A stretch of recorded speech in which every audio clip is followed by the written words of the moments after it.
एका माणसाला रस्त्यामध्ये एक साप भेटला. त्याला त्याची दया आली. तो सापाला घरी घेऊन आला आणि त्यांनी सापाचं पालन पोषण करायला सुरुवात केली.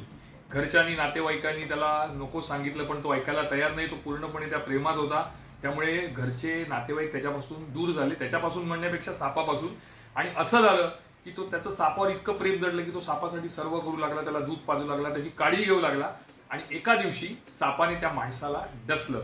मरता मरता त्या माणसाने त्या सापाला विचारलं, मी तर तुझ्यासाठी एवढं चांगलं केलं, तुझा चांगला विचार केला, तुझं पालन पोषण केलं, तर तू मला का मारलं?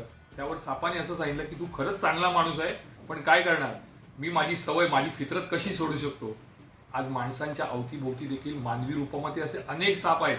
तुम्ही त्यांचं किती चांगलं करा, त्यांच्याबद्दल किती चांगला विचार करा, पण जेव्हा ते दुखवले जातील किंवा त्यांची वेळ येईल त्यावेळी तीच माणसं तुम्हाला डसतील, तुम्हाला धोका देतील. वस्तुस्थिती आहे आणि याच वस्तुस्थितीमुळे दुनिया